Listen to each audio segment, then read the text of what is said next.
Welcome. आज हम एक इनक्रेडिबल वर्ल्ड एक्सप्लोर करने वाले हैं जो समुद्र की सरफेस के नीचे छुपा है। सिर्फ पानी और सैंड नहीं है वहां। हाँ बिल्कुल। इमेजिन करो एक लैंडस्केप, बिल्कुल हमारे लैंड जैसा। कॉम्प्लेक्स माउंटेन्स, प्लेन्स, वैलीज, सब कुछ है वहाँ। राइट। और समुद्र का पानी, वो भी एक डायनामिक चीज है। करंट्स हैं, अजीब लाइफ फॉर्म्स और इंपॉर्टेंट रिसोर्सेज जिन पर हम डिपेंड करते हैं। एब्सोल्युटली। हमारे पास काफी मटेरियल है आज covering the basics of oceanography. तो चलो इसके की इनसाइट्स एक्सप्लोर करते हैं। Perfect. It's a world full of surprises, है ना? हाँ, from the geology of the ocean floor to the chemistry and physics of the water itself. हाँ, और वहां की यूनिक लाइफ जो एक्सट्रीम कंडीशंस में अडेप्ट हो गई है। ओशनोग्राफी समझना is key to understanding our planet. Fundamentals of oceanography. Hook, okay, imagine this. आप समुद्र के सबसे डीप पार्ट में जा रहे हो, माइल्स बिलो द सरफेस। वहां सनलाइट कभी नहीं पहुंची। हाँ बिल्कुल, पिच ब्लैक, प्रेशर इतना ज्यादा। Crushing pressure. एग्जैक्टली। और फिर भी वहां लाइफ है। कुछ क्रीचर्स तो अपनी लाइट खुद बनाते हैं। बायोल्यूमिनेसेंस। और अब तो रीसेंट डिस्कवरी सजेस्ट कर रहे हैं कि वहां शायद ऑक्सीजन भी प्रोड्यूस होती है बिना सनलाइट के। इंटरेस्टिंग, कैसे? ये एक सीक्रेट है जिसे हम शायद टच अपॉन करेंगे। Learning map. बहुत फैसिनेटिंग फील है ये। तो आज हम क्या कवर करेंगे? पहले हम देखेंगे ओशन फ्लोर के जो डाइवर्स फीचर्स हैं, मतलब रिलीफ। ओके। फिर हम समझेंगे ओशनिक वाटर की कुछ important properties, mainly temperature, salinity और डेंसिटी। ठीक है। उसके बाद we'll explore the ocean's movements, currents, tides, waves और हाँ, वो पावरफुल सुनामीज भी। Tsunamis, right. फिर we'll talk about the beautiful vital coral reefs और उनके करंट थ्रेट्स। उसके बाद हम देखेंगे समुद्र में क्या डिपॉजिट होता है और डेड जोन्स क्या होते हैं। Okay, dead zones, interesting. Finally we'll look at the vast oceanic resources और उन्हें गवर्न करने वाले लॉज। रेडी है? एब्सोल्युटली। चलो शुरू करते हैं ओशन फ्लोर से। The oceans and oceanic relief. Chunk title, ocean floor features, major and minor. तो पहली बात, ओशन फ्लोर एक फ्लैट बोरिंग बेसिन नहीं है। इसकी टोपोग्राफी काफी वेरीड है, जिसे हम कहते हैं रिलीफ फीचर्स, बिल्कुल लैंड सर्फेसेस जैसे। ओके। जनरली हम इन्हें क्लासिफाई करते हैं मेजर रिलीफ फीचर्स में, जो लार्ज स्केल हैं और लगभग हर ओशन बेसिन में मिलते हैं, और माइनर रिलीफ फीचर्स जो छोटे हैं, लोकलाइज्ड हैं और स्पेसिफिक एरियाज में मिलते हैं। तो सोचो, अगर हम एक वर्चुअल सबमरीन ट्रिप लें कोस्ट से बाहर की तरफ। पहले आप क्रूज करते हो एक शैलो जेंटली स्लोपिंग एरिया पर। कोस्ट के पास यह है कॉन्टिनेंटल शेल्फ। राइट। फिर सडनली फ्लोर एकदम स्टीपली नीचे जाता है, वो है कॉन्टिनेंटल स्लोप। और फाइनली आप पहुंचते हो एक वास्ट, डीप, इनक्रेडिबली फ्लैट जगह पर, द अबिसल प्लेन, जो डीप ओशन बॉटम का बहुत बड़ा हिस्सा कवर करता है। ये हो गए मेजर फीचर्स, और इनके बीच में स्कैटर्ड हो सकते हैं अंडर वाटर माउंटेन्स, सी माउंट्स या गहरी खाइयां, ट्रेंचेस, वो माइनर फीचर्स हैं। आपको क्यों लगता है कि मेजर रिलीफ फीचर्स हर जगह मिलते हैं लेकिन माइनर फीचर्स स्पोरेडिक है? Major features like shelves, slopes, and plains represent fundamental tectonic structures and boundaries forming the basin itself, while minor features often result from more localized geological events like specific volcanic activity, erosion, or smaller plate interactions. Think. ओ ठीक है। अगर ocean floor बिल्कुल flat होता, तो marine life पे क्या असर पड़ता? A flat floor would offer far less habitat diversity, fewer places for creatures to hide, attach, or find specific niches, likely leading to lower overall biodiversity. थोड़ा सोच लो। 3. ये अंडरवाटर फीचर्स ह्यूमन एक्टिविटीज जैसे submarine navigation या deep sea communication cables बिछाने को कैसे affect कर सकते हैं?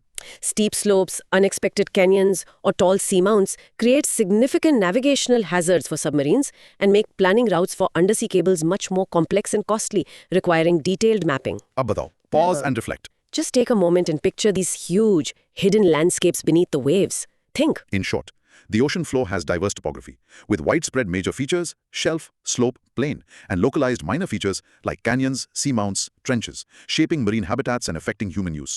Continental shelf. Tweak title, Continental Shelf, the submerged edge. अब हम पहले मेजर फीचर की बात करते हैं, जो कोस्ट से मिलता है, द कॉन्टिनेंटल शेल्फ। ये एसेंशियली कॉन्टिनेंट का सबमर्ज्ड एज है, जो शोर लाइन से ओशन में एक्सटेंड करता है। Okay. इसका कैरेक्टरिस्टिक है बहुत जेंटल स्लोप, टिपिकली 1-2 डिग्री से भी कम, और relatively shallow water, usually 200-500 metre से ज़्यादा डीप नहीं। इंपॉर्टेंटली, इस जोन में लैंड से रिवर्स द्वारा लाया गया काफ़ी सेडिमेंट डिपॉजिट होता है। Real life example, case study. हाँ, और इसकी विड्थ काफी वेरी करती है। जैसे एक्टिव प्लेट बाउंड्रीज के पास, जैसे अमेरिकास का पैसिफिक कोस्ट, जहां सबडक्शन होता है, वहां शेल्फ नैरो होता है। राइट। लेकिन पैसिव मार्जिन्स पर, जैसे अमेरिकास का अटलांटिक कोस्ट, वहां शेल्फ काफी वाइड हो सकता है। और इकोनॉमिकली ये बहुत इंपॉर्टेंट है। इंडिया का famous Bombay high oil and gas field याद है? हाँ बिल्कुल। वो एक्चुअली इंडिया के कोंकण कोस्ट के कॉन्टिनेंटल शेल्फ पर लोकेटेड है, क्योंकि यहाँ thick layers of sediment organic matter को दबा देते हैं, जो प्रेशर और हीट में मिलियंस ऑफ ईयर्स में फॉसिल फ्यूल बन जाता है। हाँ, पर्शियन गल्फ और नॉर्थ सी भी शेल्फ्स के प्राइम एग्जाम्पल्स हैं जो ऑयल और गैस में रिच हैं। और बायोलॉजिकली ऑस्ट्रेलिया का ग्रेट बैरियर रीफ, वर्ल्ड का सबसे बड़ा कोरल सिस्टम, वो भी एक कॉन्टिनेंटल शेल्फ पर ही बना है। कूल ना? In photosynthesis by phytoplankton and larger plants like kelp, supporting rich biodiversity and creating highly productive fishing grounds due to nutrient input from land runoff. अब बताओ। 3. अगर ग्लोबल सी लेवल्स क्लाइमेट चेंज के कारण बढ़ते रहें तो कॉन्टिनेंटल शेल्फ पर क्या इमीडिएट इम्पैक्ट होगा? Rising sea levels would submerge larger areas of the existing shelf, potentially drowning coastal habitats like marshes and mangroves, increasing coastal erosion, and threatening coastal infrastructure built near the current shoreline. थोड़ा सोच लो, pause and reflect. Imagine the immense economic and biological value जो इस relatively narrow, shallow strip of submerged land में packed है. Think. In short, the continental shelf is the shallow, gently sloping submerged edge of a continent, crucial for its sediment accumulation, rich fossil fuel deposits, high biodiversity, and productive fisheries. Continental slope and rise. Chunk title. Continental slope and rise. The transition zone. Okay, अब थोड़ा और offshore चलते हैं। जहां continental shelf खत्म होता है वहां शुरू होता है कॉन्टिनेंटल स्लोप। यहां एक ड्रामेटिक चेंज आता है। सी फ्लोर ग्रेडियंट एकदम शार्प हो जाता है। कितना स्टीप? टिपिकली 3 से 6 डिग्रीज, लेकिन कभी-कभी बहुत ज्यादा 25 डिग्री से भी ऊपर। ये ट्रांजिशन जोन है, शैलो शेल्फ और डीप ओशन फ्लोर, अबिसल प्लेन के बीच का। डेप्थ यहाँ रैपिडली बढ़ती है, 200 मीटर से 3000 मीटर या उससे भी ज्यादा। तो स्टीपनेस और डेप्थ के कारण, मतलब हाई प्रेशर, स्लोप पर रिसोर्सेज एक्सप्लोर करना या एक्सप्लॉइट करना टेक्नोलॉजिकली चैलेंजिंग और एक्सपेंसिव है। हाँ, बिल्कुल। और अक्सर ये स्लोप्स बड़े अंडर वाटर वैलीज से कटे होते हैं, जिन्हें सबमरीन कैनियंस कहते हैं। ये हमेशा रिवर्स से नहीं बनते जैसे लैंड कैनियंस। कई बार ये पावरफुल अंडर वाटर फ्लोज से बनते हैं, जिन्हें टर्बिडिटी करंट्स कहते हैं। टर्बिडिटी करंट्स मतलब? Basically fast moving slurries of sediment and water, जैसे अंडर वाटर एवलांचेस। ये शेल्फ और स्लोप से सेडिमेंट को डीप ओशन तक ट्रांसपोर्ट करते हैं। अच्छा। और जहां ये कैनियंस अपना सेडिमेंट लोड स्लोप के बेस पर डिपॉजिट करते हैं, वहां अक्सर फैन शेप्ड एक्यूमुलेशंस बनते हैं, जिन्हें डीप सी फैंस कहते हैं। मॉन्ट्रे कैनियन कैलिफोर्निया या massive Ganges fan bay of Bengal इसके अच्छे एग्जांपल्स हैं। ओके, डीप सी फैंस और कॉन्टिनेंटल राइज? हाँ, ये फैन से अलग है। कॉन्टिनेंटल राइज एक मोर ग्रेजुअल एक्यूमुलेशन है सेडिमेंट का, जो स्लोप के बेस पर मिलता है, जहां वो एबिसल प्लेन से जुड़ता है। ये स्लोप से नीचे आए फाइन सेडिमेंट्स का फाइनल डेपोजिशन जोन है। जनरली ये फैन से वाइडर और लेस स्टीप होता है। याद रखना, कैनियंस, फैंस और राइज माइनर रिलीफ फीचर्स माने जाते हैं। 1. टर्बिडिटी करंट्स इतने पावरफुल कैसे हो सकते हैं कि वो मैसिव कैनियंस कार्व कर दें? These currents are very dense due to the suspended sediment, giving them significant weight and momentum. They flow downslope rapidly due to gravity, acting like powerful erosive agents capable of carving deep channels over long periods. 3. तो continental slope पर resource exploration इतना challenging क्यों है specifically? The combination of very steep, unstable slopes makes anchoring or placing equipment difficult, while the rapidly increasing water depth means extreme pressure, requiring highly specialized and costly submersibles or robotic technology. अब बताओ। 3. तो continental rise और deep sea fan के formation में की difference क्या है? A deep sea fan is a more localized fan-shaped deposit formed specifically at the mouth of a submarine canyon by focused sediment transport. A continental rise is a broader, more gently sloping apron of accumulated sediment found along the base of the slope, not necessarily linked to a single canyon. थोड़ा सोच लो, pause and reflect. Picture करो वो steep drop of जिसमें अक्सर canyons बने होते हैं, जो कॉन्टिनेंट का ट्रू अंडरवाटर एज मार्क करता है। Think. In short, the continental slope is the steep transition zone from the shelf to the deep ocean, often cut by submarine canyons carved by turbidity currents, leading down to depositional features like deep sea fans or the broader continental rise. Deep sea plains, abyssal plains. Chunk title: Deep Sea Plains, the Ocean Bottom. Continental slope और rise के आगे आता है ocean floor का सबसे बड़ा हिस्सा, the deep sea planes या आइबिसल प्लेन्स। ये वास्ट, इनक्रेडिबली फ्लैट एरियाज हैं जो ओशियानिक क्रस्ट का पार्ट हैं। डेप्थ्स कितनी होती है यहाँ? टिपिकली 2000 मीटर से ज्यादा, अक्सर 4000-6000 मीटर तक। ये इतने लेवल इसलिए हैं क्योंकि मिलियंस ऑफ ईयर्स में बहुत फाइन सेडिमेंट्स, क्लेज, माइक्रोस्कोपिक ऑर्गेनिजम्स के रिमेन्स वाटर कॉलम से सेटल होकर अंडरलाइंग रॉकी टोपोग्राफी को स्मूथ कर देते हैं। Real life example, case study. तो ओवरऑल फ्लैट है, लेकिन बिल्कुल फीचरलेस नहीं होते। नहीं, बिल्कुल नहीं। इन पर भी माइनर रिलीफ फीचर्स हो सकते हैं, जैसे सी माउंट्स, अंडर वाटर वॉल्केनोज जो सरफेस तक नहीं पहुंचे, गायोट्स, फ्लैट टॉप्ड सी माउंट्स और हाइड्रोथर्मल वेंट्स, क्रैक्स जहां से हीटेड मिनरल रिच वाटर निकलता है। और लाइफ वहां तो एक्सट्रीम कंडीशंस हैं, प्रेशर, अंधेरा, ठंड। हाँ, लाइफ यहाँ एक्सट्रीम कंडीशंस में अडेप्ट होती है, जैसे वो एंग्लर फिश अपने ग्लोइंग ल्यूर के साथ। राइट। इन प्लेन्स पर वैल्यूएबल मिनरल रिसोर्सेज भी मिल सकते हैं, particularly polymetallic nodules, potato sized concretions rich in manganese, nickel, copper, cobalt.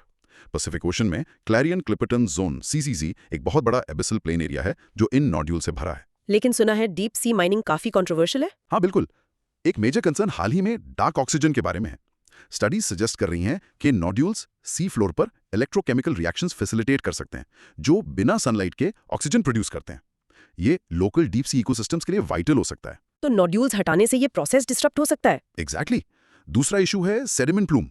Deep sea sediments बहुत फाइन होते हैं। माइनिंग एक्टिविटीज से जब ये डिस्टर्ब होते हैं तो प्लूम्स बनाते हैं जो स्लो मूविंग डीप वाटर में सालों तक सस्पेंडेड रह सकते हैं। माइनिंग साइट से दूर तक हैबिटेट्स को पोटेंशियली स्मदर कर सकते हैं। और डीप सी में लाइफ और रिकवरी बहुत स्लो होती है। हाँ, तो इम्पैक्ट्स डेवास्टेटिंग और लॉन्ग लास्टिंग हो सकते हैं। इंडिया भी actively deep sea mining technology develop कर रहा है, जैसे मत्स्य 6000 सबमर्सिबल इंडियन ओशन में एलोकेटेड एरियाज में रिसोर्सेज एक्सप्लोर करने के लिए।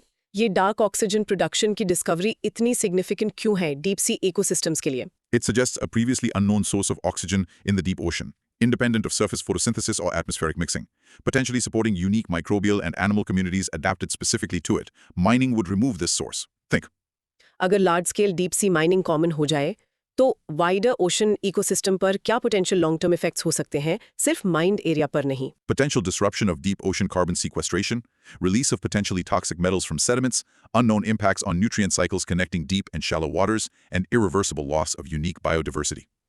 अब बताओ ये फाइन सेडिमेंट्स माइनिंग से स्टर होने के बाद डीप सी में जल्दी सेटल क्यों नहीं होते? The combination of extremely high pressure, very low temperatures, and extremely slow water currents means that fine particles, once suspended, have very little gravitational settling force relative to the water's viscosity and slow movement, keeping them suspended for prolonged periods. थोड़ा सोच लो. Pause and reflect. Imagine करो वो immense dark high pressure environment abyssal plains का, जहां unique life forms हैं और potentially fragile processes जैसे डार्क ऑक्सीजन प्रोडक्शन चल रहे हैं।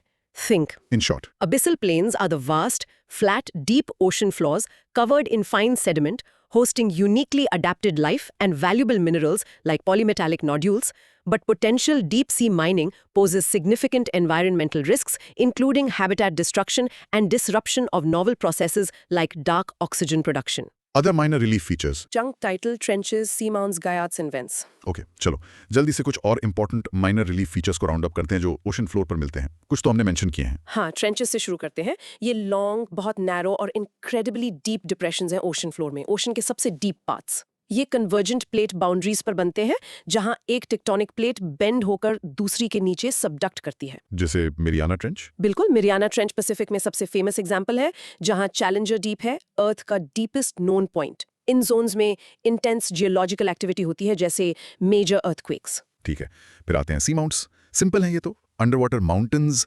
यूजुअली वॉल्केनिक ओरिजिन के, जो ओशन फ्लोर से उठते हैं लेकिन वाटर सरफेस तक नहीं पहुंचते। राइट। और अगर कोई सी माउंट इतना बड़ा हो जाए कि सरफेस तोड़कर बाहर आ जाए तो वो बन जाता है वॉल्केनिक आइलैंड या सी आइलैंड। ओके, और गायोट्स वो क्या हैं? गायोट्स भी सबमर्ज्ड वॉल्केनिक माउंटेन्स है, लेकिन उनके टॉप्स डिस्टिंक्टली फ्लैट होते हैं। जनरल थ्योरी ये है कि ये कभी वॉल्केनिक आइलैंड्स थे जिनके टॉप्स वेव एक्शन से इरोड होकर फ्लैट हो गए जब वो सी लेवल पर थे। बाद में टेक्टोनिक प्लेट मूवमेंट और सब्सिडेंस या सी लेवल चेंजेस के कारण ये वापस सबमर्ज हो गए अपने फ्लैट टॉप्स के साथ। तो मैं इसकी लाइफ साइकिल समराइज करने की कोशिश करता हूँ। एक अंडर वाटर वॉल्केनो इरप्ट हुआ, सी माउंट बना, बड़ा होता गया, पानी से बाहर आ गया, सी आइलैंड। फिर वेव्स ने उसका टॉप इरोड कर दिया, फ्लैट हो गया। फिर सी फ्लोर सिंक हुआ या सी लेवल बढ़ा और वो फ्लैट टॉप के साथ वापस पानी के नीचे चला गया। अब ये गायोट है। सिंपल ना? परफेक्ट। और आखिरी हाइड्रोथर्मल वेंट्स। ये बहुत फैसिनेटिंग है। ये फिशर्स या क्रैक्स हैं सी फ्लोर में, अक्सर वॉल्केनिकली एक्टिव एरियाज जैसे मिड ओशन रिजेस के पास। हाँ, इनके बारे में सुना है। सी वाटर इन क्रैक्स में सीप करता है, सरफेस के पास मैग्मा से सुपर हीट होता है, सराउंडिंग रॉक से मिनरल्स डिसॉल्व करता है और फिर हॉट मिनरल रिच फ्लूइड के प्लूम्स के रूप में ठंडे ओशन वाटर में इरप्ट करता है। अक्सर ब्लैक स्मोकर्स या व्हाइट स्मोकर्स जैसे दिखते हैं। और वहाँ लाइफ भी होती है इतनी एक्सट्रीम कंडीशंस में?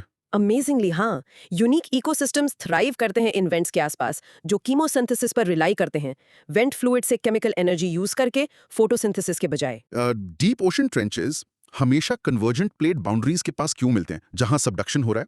Trenches represent the physical depression formed as one tectonic plate bends downward to slide beneath another plate during the subduction process. They literally mark the line of convergence. Think. Hydrothermal vents के पास total darkness में बिना sunlight के photosynthesis के लिए पूरे ecosystems कैसे survive कर सकते हैं? The base of the food web isn't plants, but specialized bacteria and archaea that perform chemosynthesis. They harness chemical energy from compounds like hydrogen sulfide, released by the vents to produce food, supporting larger organisms like tube worms and crabs. अब बताओ 3. Hydrothermal vents के पास किस तरह के valuable resources मिल सकते हैं? As the hot, mineral-rich fluids mix with cold seawater, minerals precipitate out, forming rich deposits of sulfide minerals containing valuable metals like copper, zinc, gold, and silver on the seafloor around the vents. थोड़ा सोच लो, pause and reflect. Visualise करो ये specific often dramatic features, गहरी खाइयां, underwater peaks, flat topped mountains और smoking chimneys जो ocean floor की कम्प्लेक्सिटी बढ़ाते हैं.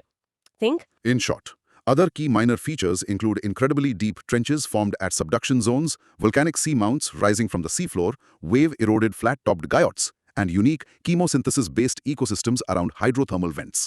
Properties of oceanic water, temp, salinity, density. Chunk title: Water properties, temperature, salinity, density. Okay, अब सॉलिड सी फ्लोर से हटकर पानी की बात करते हैं. 3 फंडामेंटल फिजिकल प्रॉपर्टीज हैं जो इसके बिहेवियर को गवर्न करती हैं और सब कुछ इन्फ्लुएंस करती हैं, करंट से लेकर लाइफ तक. टेम्परेचर, सैलिनिटी, कितना सॉल्टी है, और डेंसिटी, एक सर्टेन वॉल्यूम कितना हैवी है. ये प्रॉपर्टीज इंटरकनेक्टेड है और ओशंस में काफी वेरी करती हैं. टेम्परेचर तो काफी इंट्यूटिव है. जनरली इक्वेटर के पास वार्मेस्ट और पोल्स के पास कोल्डेस्ट होता है सोलर रेडिएशन पैटर्न्स के कारण. ये डेप्थ के साथ भी टिपिकली डिक्रीज होता है. डीप ओशन बहुत ठंडा होता है, लोकलाइज्ड हॉटस्पॉट्स जैसे हाइड्रोथर्मल वेंट्स को छोड़कर. ओशन करंट्स हीट रीडिस्ट्रीब्यूट करने में बड़ा रोल प्ले करते हैं. सैलिनिटी मेजर करती है टोटल डिसॉल्व्ड सॉल्ट्स सी वाटर में, यूजुअली पार्ट्स पर 1000 पीपीटी में एक्सप्रेस करते हैं. एवरेज ओशन सैलिनिटी लगभग 35 पीपीटी है. Sodium chloride, common table salt, सबसे अबंडेंट डिसॉल्व्ड सॉल्ट है, लेकिन और भी बहुत होते हैं. और ये यूनिफॉर्म नहीं होती, राइट? बिल्कुल नहीं. ये उन प्रोसेसेस से इन्फ्लुएंस होती हैं जो फ्रेश वाटर ऐड या रिमूव करते हैं. इवेपोरेशन फ्रेश वाटर रिमूव करके सैलिनिटी बढ़ाता है. प्रेसिपिटेशन, रेन, स्नो और river run of fresh water add करके सैलिनिटी कम करते हैं, स्पेशली कोस्ट्स के पास. सी आइस का बनना भी सराउंडिंग वाटर की सैलिनिटी बढ़ाता है क्योंकि सॉल्ट आइस से एक्सपेल हो जाता है, जबकि सी आइस का पिघलना उसे कम करता है. और डेंसिटी, ये टेम्परेचर और सैलिनिटी से कैसे लिंक्ड है? हाँ, डेंसिटी दोनों से लिंक्ड है. कोल्डर वाटर जनरली डेंसर होता है वार्मर वाटर से, इनवर्स रिलेशनशिप फ्रीजिंग पॉइंट के पास छोड़कर. सॉल्टिया वाटर डेंसर होता है फ्रेशर वाटर से, डायरेक्ट रिलेशनशिप. इसलिए ओशन में सबसे dense water masses typically polar regions में मिलते हैं, जहां पानी बहुत ठंडा और रिलेटिवली सैलाइन होता है, अक्सर आइस फॉर्मेशन के कारण. यही density differences deep ocean circulation के प्राइमरी ड्राइवर्स हैं. Real life example case study. एक रीजनल एग्जाम्पल लेते हैं. Bay of Bengal Arabian Sea से जनरली वार्मर और लेस सैलाइन क्यों होता है सिमिलर लैटिट्यूड्स पर? 2 main reasons. 1, bay of Bengal land masses से ज्यादा इनक्लोज्ड है, जिससे वाइडर इंडियन ओशन के ठंडे सॉल्टियर वाटर्स से मिक्सिंग कम होती है. ओके. 2, इसे मेजर रिवर्स जैसे गैंजेस, ब्रह्मपुत्रा और इरावती से इनॉर्मस फ्रेश वाटर इनपुट मिलता है, जो इसकी सरफेस सैलिनिटी को अरेबियन सी के कंपैरिजन में सिग्निफिकेंटली कम कर देता है, जहां इवेपोरेशन रेट्स ज्यादा हैं और रिवर इनपुट कम. लोअर सैलिनिटी पानी को कम डेंस बनाती है, जिससे वो सरफेस पर ज्यादा रेडिली हीट अप हो सकता है. और ये वार्मर सरफेस वाटर साइक्लोन्स के लिए भी इंपॉर्टेंट है. हाँ, यही वार्मर सरफेस वाटर एक की फैक्टर है जो बे ऑफ बंगाल में हिस्टोरिकली ऑब्जर्व किए गए ट्रॉपिकल साइक्लोन्स की हायर फ्रीक्वेंसी और इंटेंसिटी में कंट्रीब्यूट करता है. सी वाटर की डेंसिटी इतनी फंडामेंटली इंपॉर्टेंट क्यों है मरीन लाइफ और ग्लोबल क्लाइमेट दोनों के लिए?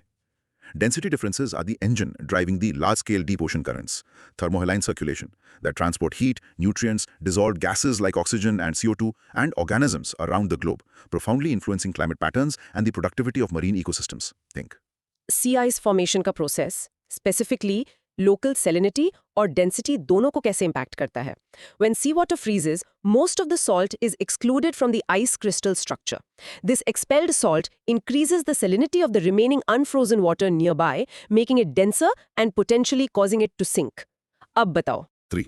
इमेजिन करो अगर हाइपोथेटिकली सारे वर्ल्ड ओशंस की सैलिनिटी एकदम सेम हो जाए. मेजर ओशन सर्कुलेशन पैटर्न्स पर क्या असर पड़ेगा? The thermohaline density-driven circulation would drastically weaken or potentially collapse, as salinity differences are a crucial component, along with temperature, creating the density gradients that drive this global conveyor belt. Surface currents might persist, but deep circulation would fundamentally change. थोड़ा सोच लो. Pause and reflect. सोचो in invisible properties के बारे में, temperature, saltiness, heaviness, जो constantly interact करके ocean के बिहेवियर को मैसिव स्केल पर ड्राइव कर रही हैं। Think.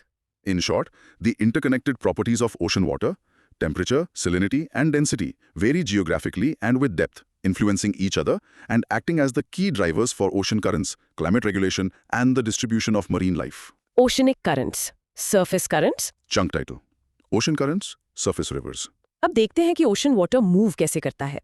Ocean currents essentially large scale continuous directed movements हैं सी वाटर के। ये ओशन के अंदर जायंट रिवर्स जैसे एक्ट करते हैं, जो हीट, न्यूट्रिएंट्स और ऑर्गेनिजम्स को वास्ट डिस्टेंसेस तक ट्रांसपोर्ट करने में क्रिटिकल रोल प्ले करते हैं। Okay, तो currents के types होते हैं. हाँ, ब्रॉडली हम इन्हें सरफेस करंट्स और डीप वाटर करंट्स में डिवाइड कर सकते हैं। सरफेस करंट्स अपर फ्यू 100 मीटर्स रफली टॉप 10% में होते हैं। और इन्हें क्या ड्राइव करता है? प्राइमरीली दो फोर्सेस, एक प्रिवेलिंग विंड्स, कंसिस्टेंट विंड्स जो ओशन सरफेस पर ब्लो करते हैं, जैसे ट्रेड विंड्स इक्वेटर के पास ईस्ट टू वेस्ट और वेस्टर्लीज मिड लैटिट्यूड्स में वेस्ट टू ईस्ट, वो फ्रिक्शन से पानी को ड्रैग करते हैं। राइट। और दूसरा 2 अर्थ्स रोटेशन।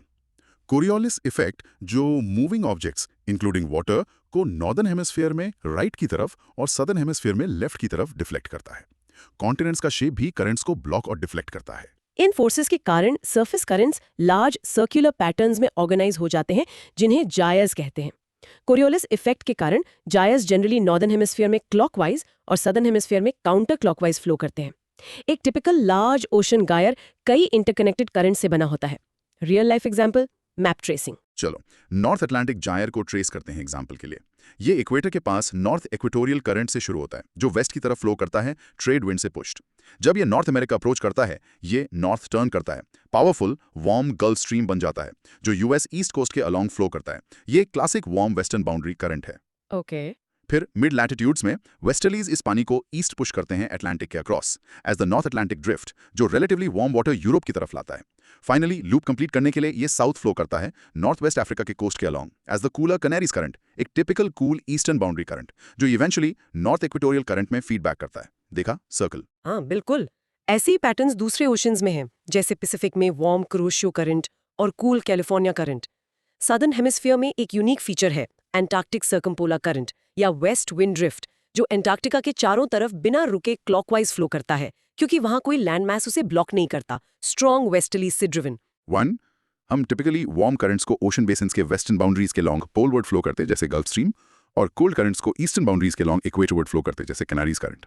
क्यों देखते हैं मिड लैटिट्यूड्स में? This is a direct result of the wind-driven gyrocirculation and Coriolis deflection. Water piling up on the western side flows poleward as a narrow, fast current, while the return flow on the eastern side is typically wider, slower, and draws colder water from high latitudes. Think. 2. Coriolis effect gyres के circular shape में exactly कैसे contribute करता है? It constantly deflects the moving water from a straight path, right? In the NH, left in the SH. As winds try to push water in one direction, Coriolis turns it, and this continuous deflection, combined with continental barriers, forces the water into large rotational patterns. अब बताओ। 3. Western Europe का climate Canada के कुछ parts से काफी milder है, similar latitudes पर। अगर north Atlantic drift significantly weaken या स्टॉप हो जाए, तो वेस्टर्न यूरोप के क्लाइमेट पर क्या असर पड़ेगा? Western Europe would likely experience significantly colder temperatures, especially in winter, as the North Atlantic Drift currently transports a huge amount of heat from lower latitudes, moderating the region's climate considerably. थोड़ा सोच लो, pause and reflect. Wind driven reverse जो warmth circulate कर रही हैं और पूरे planet पर वेदर पैटर्न्स इन्फ्लुएंस कर रही हैं। थिंक।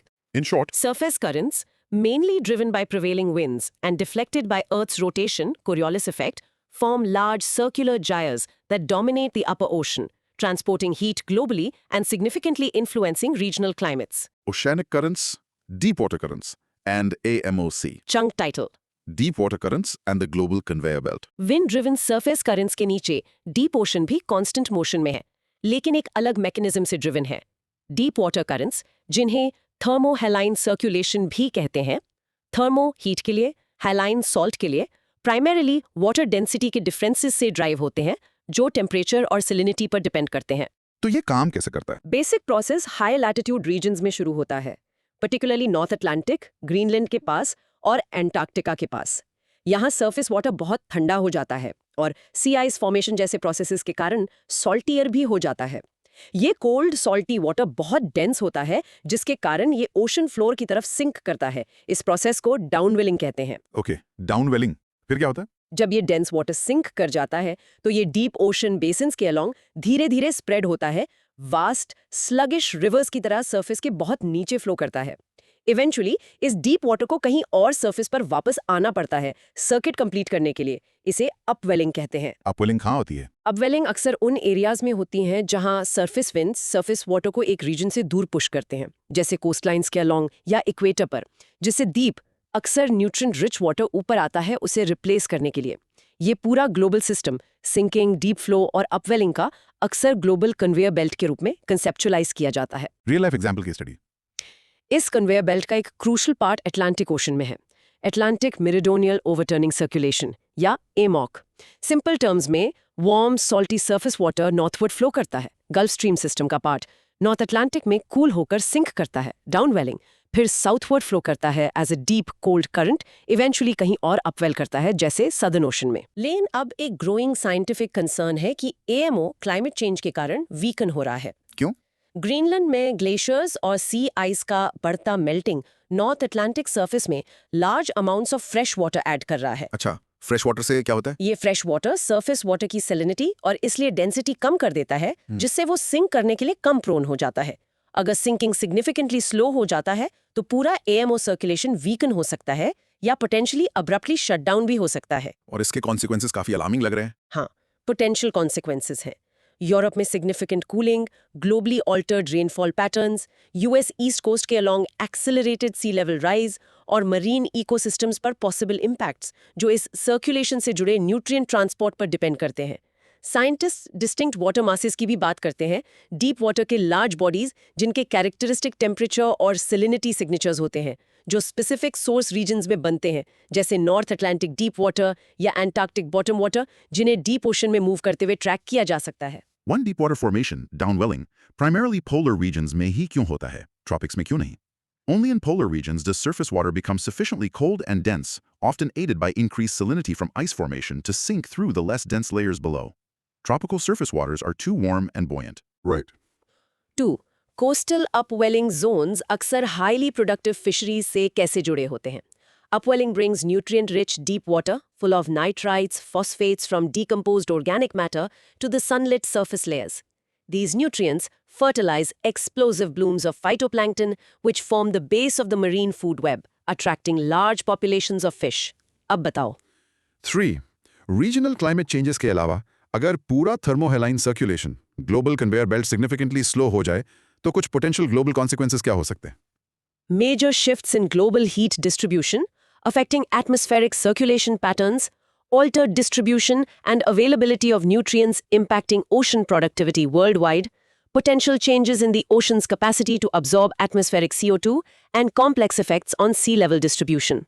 थोड़ा सोच लो, pause and reflect. Imagine करो इस slow, deep, density-driven circulation को जो पूरे planet के लिए एक massive thermostat और nutrient delivery system की तरह काम कर रहा है और अब potentially under threat है. Think. In short, deep water currents, thermohaline circulation, are driven by density differences, temperature and salinity, forming a global conveyor belt with key downwelling sites in polar regions and upwelling elsewhere. The Atlantic component, AMOC, is crucial for regional climate and appears to be weakening due to climate change-induced freshwater input. Tides. Chunk title: Tides, the ocean's breath. चलो अब एक और familiar ocean movement पे shift करते हैं। Tides. Simple terms में tides हैं समुद्र तल का periodic predictable rise, high tide, और फॉल, लो टाइड, जो कोस्ट लाइन्स पर ऑब्जर्व किया जाता है। इन्हें कॉज क्या करता है? प्राइमरीली मून का ग्रेविटेशनल पुल और कुछ हद तक सन का भी। हाँ, सून बहुत ज्यादा मैसिव है लेकिन मून अर्थ के बहुत करीब है। टाइड्स के लिए जो मैटर करता है वो है अर्थ के अक्रॉस ग्रेविटेशनल पुल का डिफरेंस, नियर साइड पर स्ट्रॉन्गर, फार साइड पर वीकर। ये डिफरेंशियल पुल या टाइडल फोर्स मून के लिए उसकी प्रॉक्सिमिटी के कारण स्ट्रॉन्गर है। तो मून का ग्रेविटी पानी को अपनी तरफ पुल करता है। हाँ, मून की ग्रेविटी ओशन वाटर को अपनी तरफ पुल करती है, जिससे अर्थ की मून फेसिंग साइड पर हाई वाटर का एक बल्ज, हाई टाइड बनता है। इंटरेस्टिंगली, एक सिमिलर बल्ज अर्थ की ऑपोजिट साइड पर भी बनता है, मेनली इनर्शिया के कारण। अर्थ पानी के नीचे से रोटेट कर जाती है।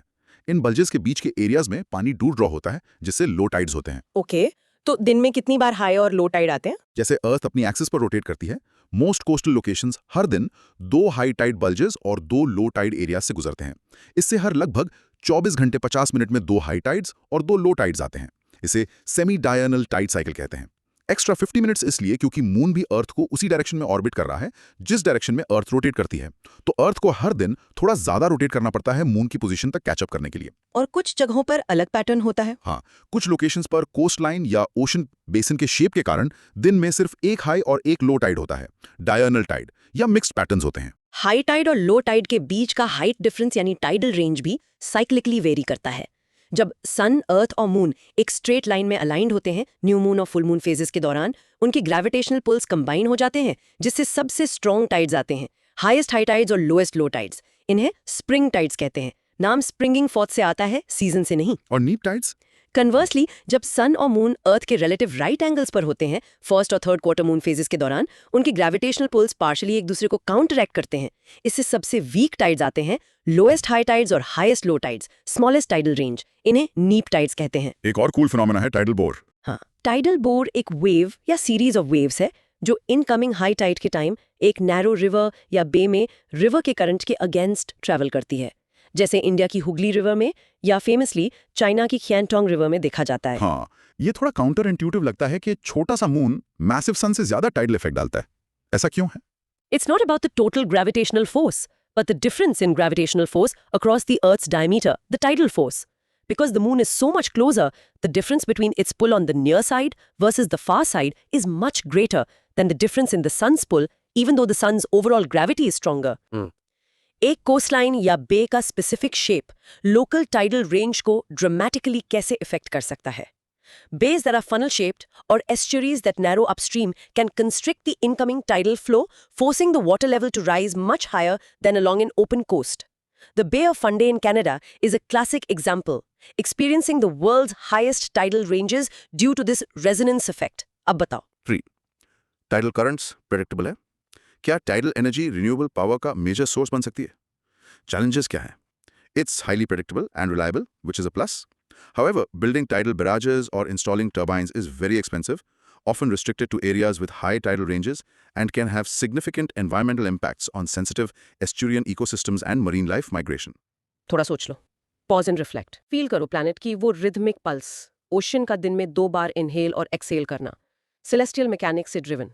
Think. In short, Tides are the periodic rise and fall of sea level, caused mainly by the moon's differential gravitational pull, tidal force, creating predictable cycles like semi-diurnal tides and variations in range known as spring tides strongest and neap tides weakest. waves and tsunamis. Chunk. Tidal. Waves and tsunamis. Energy in motion. हम अक्सर बीच पर waves देखते हैं, लेकिन ये हैं क्या? Most common ocean waves जो विंड से जनरेट होती हैं, वो प्राइमरीली एनर्जी का ट्रांसफर है वाटर सरफेस के अक्रॉस, ना कि वाटर का large scale movement. Energy transfer. इन मतलब? विंड जो सरफेस पर ब्लो करता है वो अपनी एनर्जी वाटर को ट्रांसफर करता है, जिसे water particles near circular orbits में मूव करते हैं।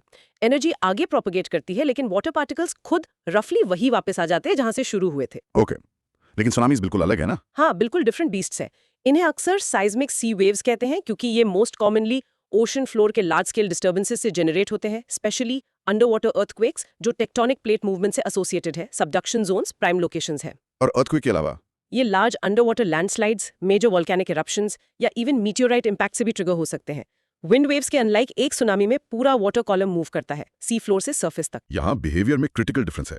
डीप ओपन ओशन में एक सुनामी की वेवलेंथ इनक्रेडिबली लॉन्ग होती है, क्रेस्ट्स के बीच हंड्रेड्स ऑफ किलोमीटर्स, लेकिन एम्पलीट्यूड, वेव हाइट अक्सर बहुत कम होता है, शायद 1 मीटर से भी कम। ये इनक्रेडिबली फास्ट ट्रैवल करता है, जैसे एक jet airplane 500 to 1000 kilometre per hour अक्सर शिप्स के पास से बिना नोटिस हुए गुजर जाता है। लेकिन जब ये शैलो कोस्टल वाटर्स में आता है तो सब कुछ ड्रास्टिकली बदल जाता है। राइजिंग सी बेड से फ्रिक्शन वेव को सिग्निफिकेंटली स्लो कर देता है, लेकिन एनर्जी को कहीं तो जाना है। राइट, वेवलेंथ कम हो जाती है और वेव एनर्जी कंप्रेस हो जाती है, जिससे वेव हाइट, एम्पलीट्यूड इनॉर्मसली बढ़ जाती है, कभी कभी टेंस ऑफ मीटर्स हाई, एक डेवास्टेटिंग वॉल ऑफ वाटर बनाकर जो कोस्ट को इनंडेट कर देती है। और इसका कोई वार्निंग साइन होता है? हाँ, एक की नेचुरल वार्निंग साइन जो अक्सर सुनामी हिट करने से पहले ऑब्जर्व किया जाता है, वो है कोस्टल वाटर का सडन और अनयूजुअल रिट्रीट, सीबेड को नॉर्मल लो टाइड मार्क से भी बहुत पीछे एक्सपोज कर देना। ये सुनामी वेव का ट्रॉफ है जो क्रेस्ट से पहले पहुंचता है। अगर ऐसा दिखे तो तुरंत हायर ग्राउंड पर इवैक्यूएट करना क्रिटिकल है, क्योंकि डिस्ट्रक्टिव क्रेस्ट शायद कुछ मिनट ही दूर है। और ये एक ही वेव नहीं होती? क्रूशली नहीं, सुनामीज अक्सर वेव्स की सीरीज में आती हैं, एक वेव ट्रेन कई घंटों तक, और पहली वेव हमेशा सबसे बड़ी नहीं होती। 2004 का इंडियन ओशन सुनामी जो सुमात्रा के पास मैग्नीट्यूड 9.1 अर्थक्वेक से ट्रिगर हुआ था, उनकी डिस्ट्रक्टिव पावर का एक हॉरिफिक रिमाइंडर था। एक टिपिकल विंड वेव और एक सुनामी वेव के वाटर मूव करने के तरीके में सबसे फंडामेंटल डिफरेंस क्या है? Wind waves cause water particles near the surface to move in orbits, transferring energy forward but not resulting in large net water displacement. Tsunamis involve the displacement and movement of the entire column of water from the seabed to the surface, carrying immense momentum. Simply explain करो कि एक tsunami wave coast तक पहुंचने पर इतनी ऊंची क्यों हो जाती है? As the wave enters shallower water, its speed drastically decreases due to bottom friction. Since energy is conserved, minus some loss to friction, the lost speed energy is converted into potential energy, manifesting as a dramatic increase in wave height. This is called the shoaling effect. अब बताओ 3 modern tsunami warning systems कितने effective हैं और timely warnings issue करना कभी-कभी difficult क्यों होता है? Systems using seismometers to detect earthquakes and ocean buoys, like the DART system, are increasingly effective at providing warnings for distant coastlines, hours of warning. However, for tsunamis generated by earthquakes very close to shores, near-field tsunamis, the travel time can be just minutes, making effective warning and evacuation extremely challenging. थोड़ा सोच लो। Pause and reflect. Imagine करो वो immense, बेयरली visible energy जो deep ocean में race कर रही है, फिर लैंड पर पहुंचते ही एक कैटास्ट्रॉफिक फोर्स में बदल जाती है।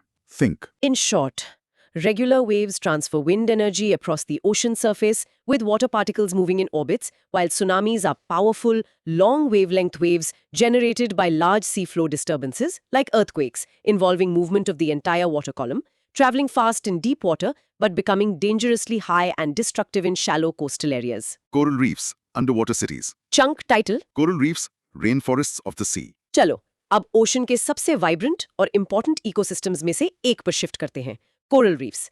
ये complex under water structures actually tiny animals बनाते हैं जिन्हें कोरल पॉलिप्स कहते हैं, जो जेलीफिश और सी एनेमोनीज से रिलेटेड है। ये पॉलिप्स हार्ड स्केलेटन सिक्रीट करते हैं जो कैल्शियम कार्बोनेट से बने होते हैं। लेकिन इनकी असली मैजिक तो सिम्बायोटिक रिलेशनशिप में है ना? हाँ, बिल्कुल।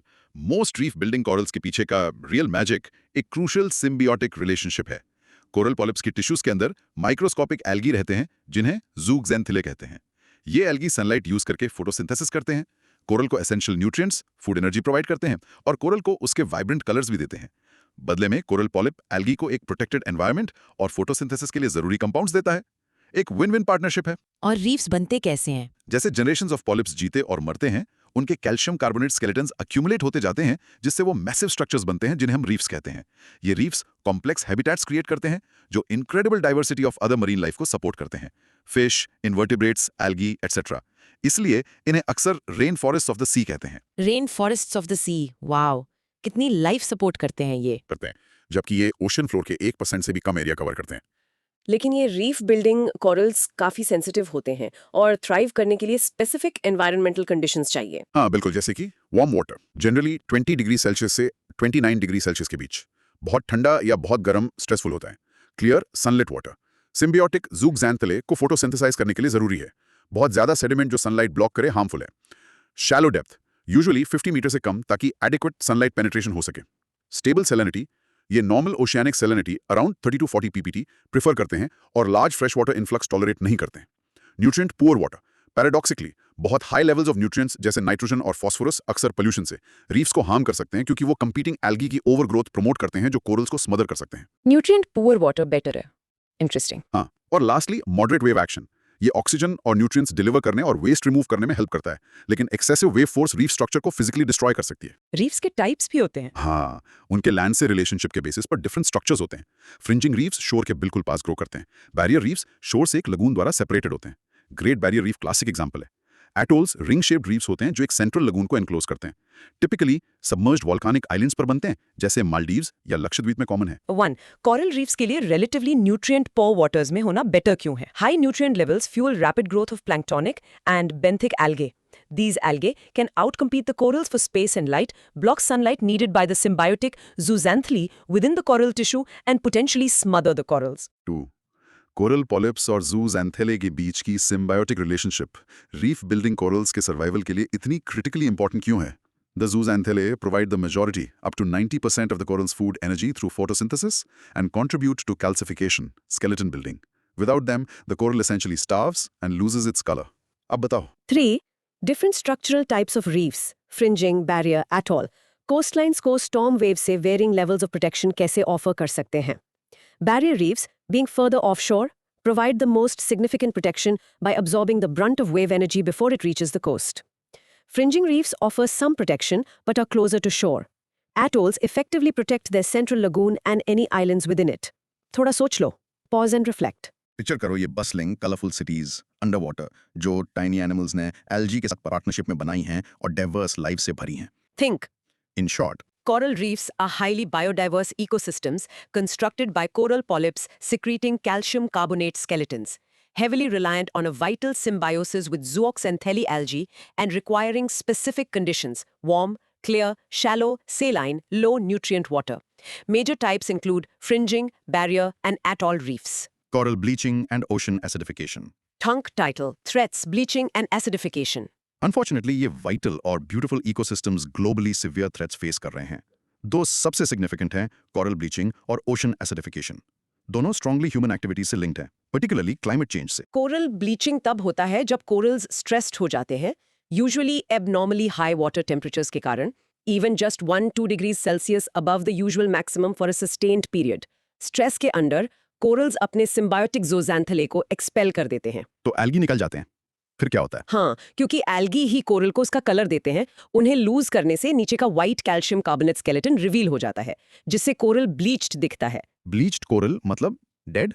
इमीडिएटली डेड नहीं, लेकिन सिवियरली वीकेंड और वल्नरेबल होता है.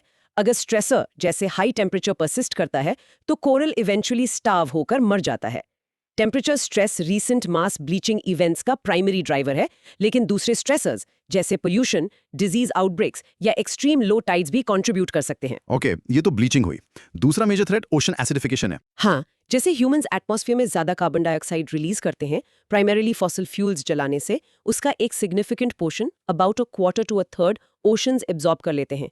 जब CO2 सी वाटर में डिसॉल्व होता है तो वो रिएक्ट करके कार्बोनिक एसिड बनाता है, जो फिर हाइड्रोजन आयन्स रिलीज करता है, ओशन का pH कम करता है, उसे मोर एसिडिक बनाता है. और एसिडिटी से कोरल्स को क्या फर्क पड़ता है? ये बढ़ती एसिडिटी कॉरल्स के लिए और दूसरे मरीन ऑर्गेनिजम्स जैसे शेलफिश, ऑयस्टर्स, क्लैम्स और कुछ प्लैंक्टन के लिए भी अपने कैल्शियम कार्बोनेट के शेल्स और स्केलेटन्स बनाना मुश्किल कर देती है. सफिशिएंटली एसिडिक कंडीशंस में existing calcium carbonate structures dissolve भी होने लग सकते हैं. ये फंडामेंटली कोरल रीफ्स की फाउंडेशन को थ्रेटन करता है और पूरे मरीन फूड वेब्स को इम्पैक्ट करता है. और अभी भी हम इसके डेवास्टेटिंग इम्पैक्ट्स ऑलरेडी देख रहे हैं. Major global coral bleaching events 1998, 2010 और पर्टिकुलरली 2014-2017 में हुए, जिसने वर्ल्ड वाइड रीफ्स को इफेक्ट किया, इंक्लूडिंग इंडिया के reefs, Lakshadweep, gulf of Mannar और अंडमान में सिग्निफिकेंट ब्लीचिंग. और अभी भी हो रहा है. हाँ, राइट नाउ 2024 में साइंटिस्ट ने कंफर्म किया है कि हम एक और severe global bleaching event experience कर रहे हैं जो रिकॉर्ड ओशन टेम्परेचर से ड्रिवन है. ओशन एसिडिफिकेशन के लॉन्ग टर्म इफेक्ट्स इस सेंचुरी में और सिवियर होने प्रोजेक्टेड हैं अगर CO2 एमिशंस ड्रास्टिकली रिड्यूस नहीं किए गए. 1. कोरल ब्लीचिंग और ओशन एसिडिफिकेशन दोनों broader issue of global climate change से डायरेक्टली कैसे लिंक्ड है. Climate change causes global warming leading to increased sea surface temperatures which trigger coral bleaching. Climate change is primarily driven by increased atmospheric CO2, and the absorption of this excess CO2 by oceans causes ocean acidification. ठीक है. 2. Corals के अलावा कौन से दूसरे types के marine organisms ocean acidification से particularly vulnerable हैं और क्यों? Organisms that build shells or skeletons from calcium carbonate are most vulnerable. This includes shellfish, oysters, clams, mussels, whose shells become weaker, pteropods, tiny swimming snails, a key food source in some regions, coccolithophores, phytoplankton with carbonate plates, sea urchins, and calcareous algae. अब बताओ. 3. क्या एक coral reef major bleaching event के बाद recover कर सकता है? Recovery को कौन सी फैक्टर्स इन्फ्लुएंस करते हैं? Yes, recovery is possible if the stressful conditions subside quickly and allow zooxanthellae to repopulate the coral tissues. Recovery rates depend on factors like the severity and duration of the stress, water quality, low pollution, the presence of surviving coral fragments or larvae from nearby healthy reefs, and reduced pressure from other stressors like overfishing. थोड़ा सोच लो, pause and reflect. इस dual threat के बारे में सोचो. Corals heat stress से weaken हो रहे हैं, ब्लीचिंग, जबकि वाटर केमिस्ट्री ही उनके लिए स्केलेटन बनाना मुश्किल कर रही है, acidification. Think. Coral reefs face critical threats from coral bleaching, expulsion of symbiotic algae due to heat stress, and ocean acidification, decreasing pH due to CO2 absorption, hindering skeleton formation, both primarily driven by global climate change and increased atmospheric CO2 levels. Oceanic deposits and dead zones. Chunk title: ocean deposits and dead zones. Ocean floor से barrier rock नहीं है, ये accumulated material की layer से covered हैं जिन्हें oceanic deposits या sediments कहते हैं। हम इन डिपॉजिट्स को उनके ओरिजिन के बेसिस पर क्लासिफाई कर सकते हैं। Okay, क्या टाइप्स हैं? Terrigenous deposits, लैंड के इरोजन से डिराइव्ड। टेरा इक्वल्स लैंड, मेनली रिवर्स से ट्रांसपोर्टेड, लेकिन विंड, ग्लेशियर्स और कोस्टल इरोजन से भी। कॉन्टिनेंट्स के पास शेल्व्स और स्लोप्स पर सबसे अबंडेंट होते हैं। एग्जाम्पल्स हैं sand, silt, clay. Biogenous deposits, marine organisms के स्केलेटल और वेस्ट रिमेन्स से बनते हैं। बायो इक्वल्स लाइफ, जब प्राइमरीली माइक्रोस्कोपिक शेल्स से बने होते हैं तो ये फाइन ग्रेन्ड सेडिमेंट्स बनाते हैं जिन्हें ooze कहते हैं।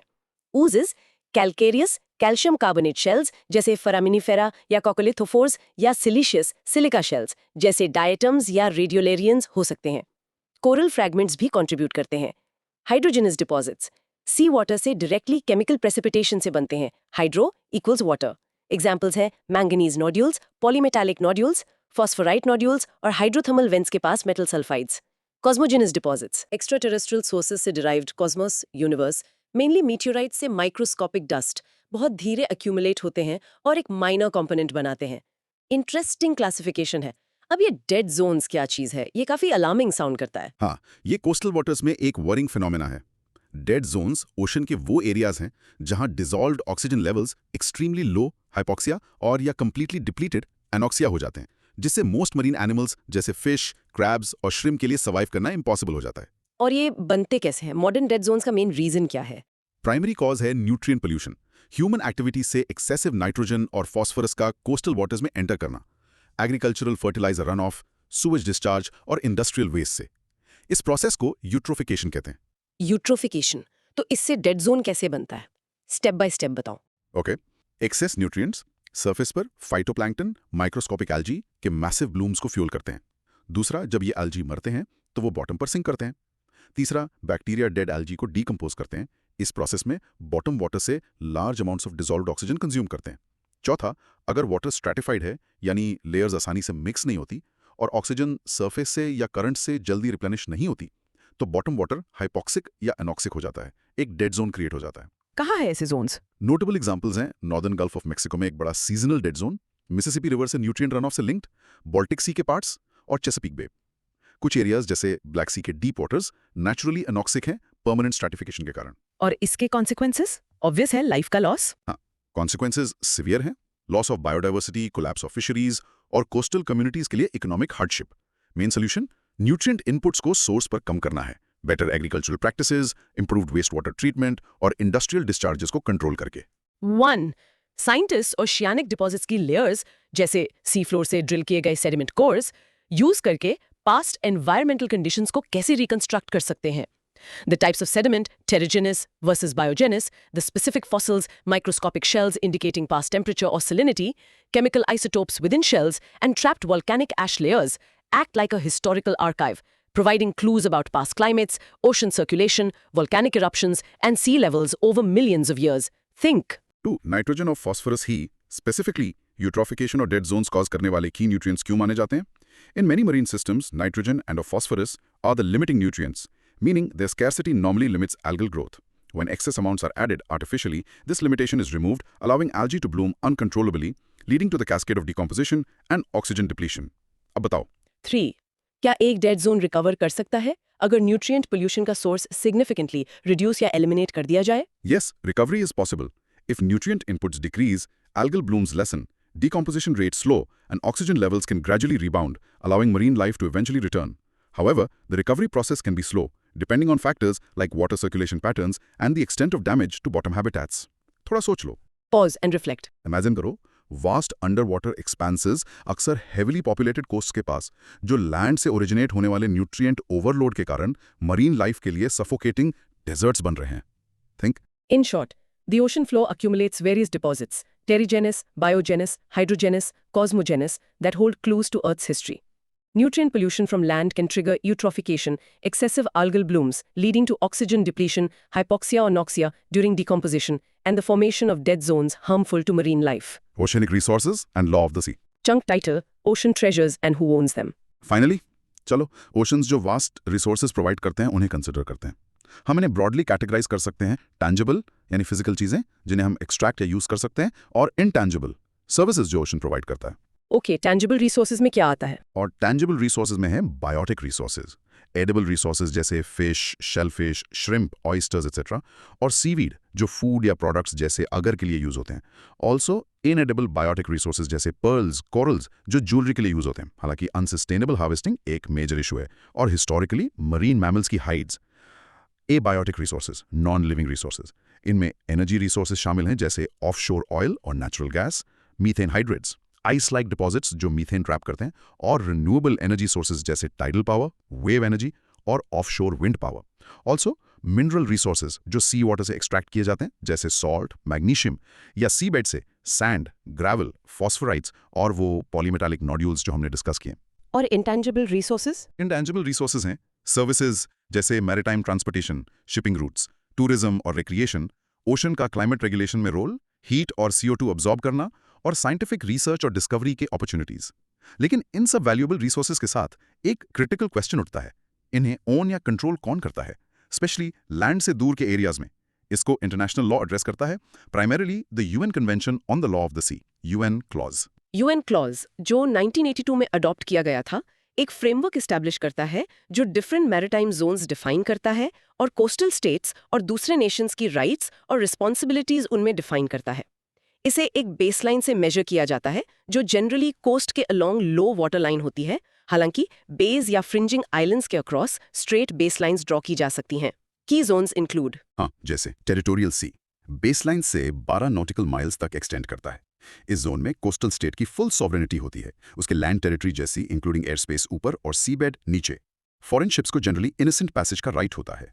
कॉन्टिजुअस जोन 12 नॉटिकल माइल्स से 24 नॉटिकल माइल्स तक एक्सटेंड करता है बेसलाइन से। यहाँ coastal state customs, taxation, immigration और सैनिटेशन से रिलेटेड लॉज एनफोर्स कर सकता है। Exclusive economic zone EEZ baseline से 200 नॉटिकल माइल्स तक एक्सटेंड करता है। ये क्रूशल जोन है। अपने EEZ के अंदर कोस्टल स्टेट को सारे नेचुरल रिसोर्सेज, लिविंग जैसे फिश और नॉन लिविंग जैसे oil, gas, minerals, water column, sea bed और सब सॉइल के एक्सप्लोर, एक्सप्लॉइट, कंजर्व और मैनेज करने के सॉवरन राइट्स होते हैं। दूसरे स्टेट्स नेविगेशन और ओवरफ्लाइट की फ्रीडम्स रिटेन करते हैं। और 200 NM के आगे इसके बियॉन्ड हाई सीज हैं। ये इंटरनेशनल वाटर्स या ग्लोबल कॉमन्स माने जाते हैं, किसी एक स्टेट की सॉवरेंटी के अंडर नहीं आते। Freedoms include navigation, overflight, fishing, conservation duties के सब्जेक्ट और साइंटिफिक रिसर्च। हाई सीज में सीबेड पर एक्टिविटीज जैसे deep sea mining international seabed authority ISA द्वारा रेगुलेट की जाती हैं, जो UN क्लास के अंडर एस्टैब्लिश हुई हैं। और अगर दो कंट्रीज पास हैं तो बाउंड्री कैसे डिसाइड होती है? जहां नेबरिंग कंट्रीज के मैरीटाइम जोन्स ओवरलैप करते हैं, मतलब वो 400 NM से कम दूर हैं, बाउंड्रीज टिपिकली बायलैटरल एग्रीमेंट से डिटरमाइन होती हैं, अक्सर मीडियन लाइन या इको डिस्टेंस जैसे प्रिंसिपल्स यूज करके। एक्सक्लूसिव इकोनॉमिक जोन का concept coastal nations, specially developing ones के लिए इकोनॉमिकली और पॉलिटिकली इतना इंपॉर्टेंट क्यों है? The EEZ grants coastal states control over potentially vast amounts of marine resources.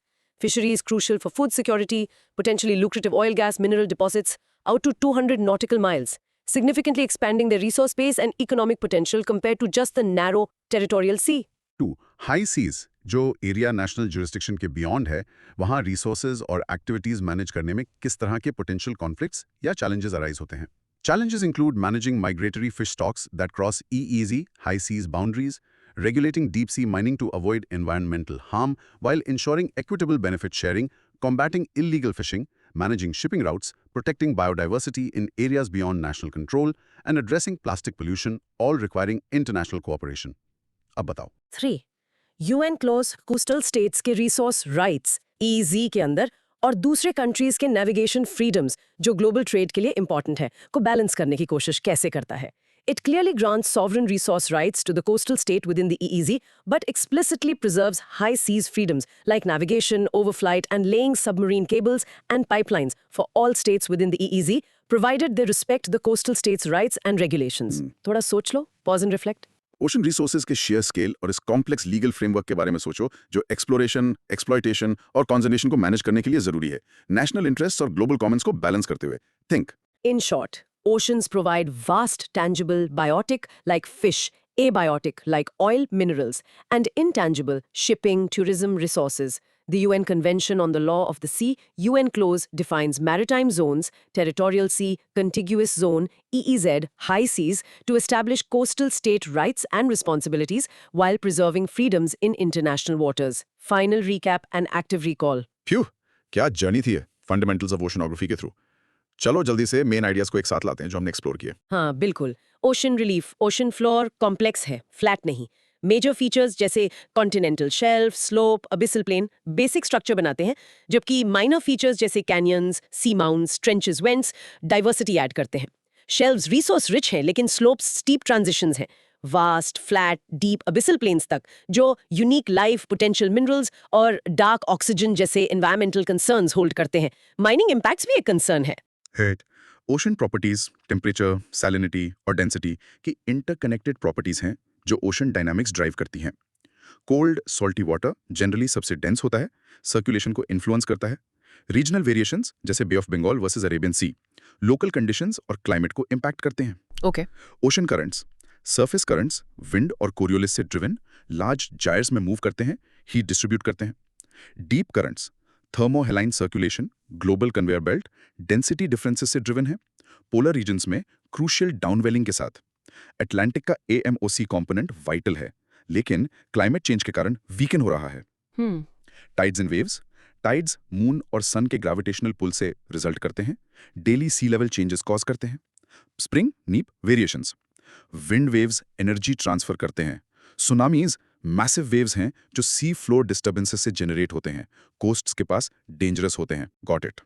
Corals and threats, coral reefs polyps द्वारा जूजैंथले के साथ सिम्बायोटिक रिलेशनशिप में बने बायोडाइवर्सिटी हॉटस्पॉट्स हैं जिन्हें स्पेसिफिक कंडीशंस चाहिए। ये climate change induced coral bleaching, heat stress और ओशन एसिडिफिकेशन, CO2 एब्जॉर्प्शन जो स्केलेटन ग्रोथ हिंडर करता है, से सिवियर थ्रेट्स फेस कर रहे हैं। Very worrying. Deposits and dead zones, oceans land terrigenous, life biogenous, water chemistry hydrogenous और space कॉस्मोजिनस से डिपॉजिट्स एक्यूमुलेट करते हैं, अर्थ की हिस्ट्री रिकॉर्ड करते हैं। लैंड से न्यूट्रिएंट पोल्यूशन, यूट्रोफिकेशन और डेड जोन्स कॉज करता है, डीकंपोजिशन के दौरान ऑक्सीजन डिप्लीट करके। Okay. Resources and law, oceans vast biotic fish और abiotic oil, minerals, energy hold करते हैं। UNCLOS marine zones, territorial sea, contiguous zone, EEZ high seas define करता है सॉवरेनिटी, रिसोर्स राइट्स और नेविगेशन और माइनिंग जैसी activities govern करने के लिए। Recall questions. ऑलराइट, चलो रिकॉल टेस्ट करते हैं। 1. ओशन फ्लोर के 3 major widespread relief features क्या हैं? Continental shelf, continental slope, abyssal plain. 2. अपने शब्दों में deep ocean currents, thermohaline circulation का प्राइमरी ड्राइवर एक्सप्लेन करो। Differences in water density, which are caused by variations in temperature, thermo and salinity, haline. 3. Reef building coral polyps के अंदर रहने वाला crucial symbiotic partner कौन है और वो क्या प्रोवाइड करता है? Zooxanthellae, microscopic algae. They provide food energy via photosynthesis and give the coral its color. 4. कौन सी human activity coral bleaching, warming के थ्रू और ओशन एसिडिफिकेशन दोनों का मेन ड्राइवर है? The emission of greenhouse gases, primarily CO2 from burning fossil fuels, causing global climate change. 5. Abyssal plains से polymetallic nodules mine करने से जुड़ा एक मेजर एनवायरमेंटल कंसर्न बताओ। Potential disruption of dark oxygen production, creation of long-lasting sediment blooms, smothering habitats, loss of unique deep-sea biodiversity. 6. AZ का full form क्या है और UN क्लॉज के अंदर कोस्टल बेसलाइन से इस जोन का मैक्सिमम एक्सटेंट क्या है? Exclusive economic zone up to 200 nautical miles. Self explanation prompt. अब एक मोमेंट लो, अब तुम अपने वर्ड्स में बताओ इस डीप डाइव का मेन आइडिया क्या था? ओशनोग्राफी फंडामेंटली किस बारे में है? थिंक। चैलेंज, एक क्विक चैलेंज के लिए रेडी हो। ओशन एसिडिफिकेशन का बेसिक कॉन्सेप्ट, ये किस वजह से होता है और कोरल्स के लिए बुरा क्यों है? एक इमेजिनरी फ्रेंड को सिर्फ 1-2 क्लियर सेंटेंसेस में एक्सप्लेन करने की कोशिश करो। गो। तो ये था हमारा ओशनोग्राफी फंडामेंटल्स का एक्सप्लोरेशन। क्लियरली वेव्स के नीचे आंखों से दिखने वाले से कहीं ज्यादा हो रहा है। जियोलॉजी, फिजिक्स, केमिस्ट्री और बायोलॉजी का एक कॉम्प्लेक्स इंटरप्ले जो हमारे पूरे प्लैनेट को शेप करता है। तक जिन्हें अब स्पेसिफिक बैलेंस की जरूरत है और वो थ्रेट में है। ओशन की हेल्थ अनडिनाइबली हमारी हेल्थ से जुड़ी है। शायद सबसे प्रोवोकेटिव थॉट जिसके साथ छोड़ा जाए वो ये है, डीप सी की स्लो पेस ऑफ लाइफ और यूनिक एडेप्टेशंस जैसे डार्क ऑक्सीजन को कंसिडर करते हुए क्या हम डीप सी माइनिंग जैसी एक्टिविटीज के थ्रू पोटेंशियली ऐसे क्रूशियल प्लैनेटरी प्रोसेसेस को डिसरप्ट कर रहे हैं जिन्हें हम अभी पूरी तरह समझते भी नहीं हैं? इस पर सोचना जरूरी है। एक्सप्लोर करते रहो, क्वेश्चन करते रहो। मिलते हैं अगली